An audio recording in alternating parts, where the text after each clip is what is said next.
is it that of all Parashat in the Torah, the only one that's called Matot is Matot? Well, every Parsha is unique, right? No. It's the only Parsha addressed to the Rashi Hamatot. Vaydaber Moshe el Rashi Hamatot. Bnei Yisrael anymore. He's speaking to Israel, to the Jews, to the Bnei Yisrael. But it's addressed, first of all, to the Rashi Hamatot, to the heads of the tribes. Why? Why now? What is that all about?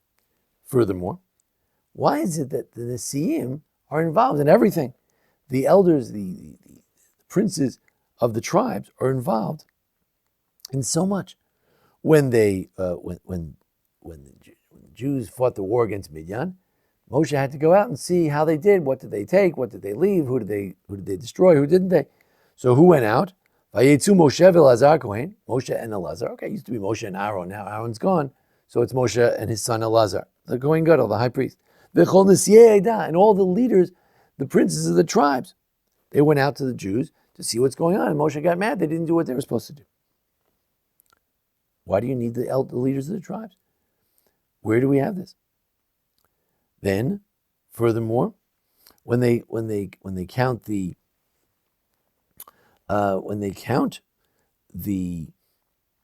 all the different spoils, it's Atav, Elazar, Kohen, Rashi Avot Haidah. Who should count? You, Moshe, Elazar, the Kohen, and Rashi Avot Haidah, the heads of the families of the congregation. Furthermore, when Reuven and Gad had a complaint, they said, look, we really like to stay on this side of the Jordan. And Moshe gets upset, and then they clarified. Who do they speak to? You'd think they come to Moshe. No, they went to Moshe and Elazar HaKohen and Nesiei Edah, to the Nesiim, to the elders, to the leaders of the tribe. Who said they have to do that? Why do they do that?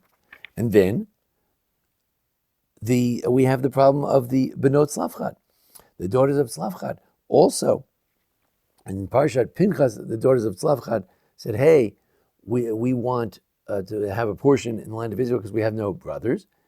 And they approached the Nesiim, Moshe, Elazar, and the Nesiim.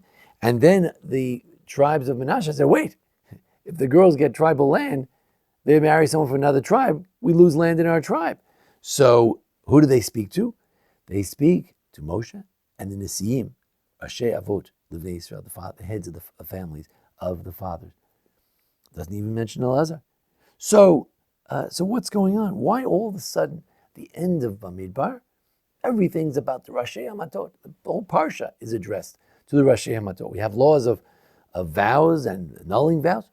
It's addressed to the heads of the family.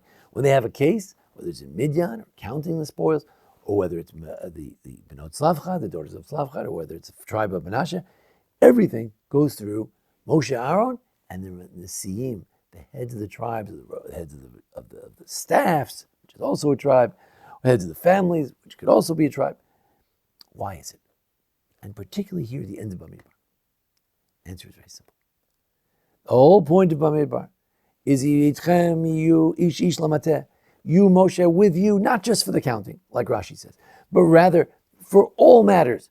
It'll be you and the leaders of the tribes. And their names are mentioned 4 times in the first 3 parshiot, because you want them to know their names. These are the leaders of Israel.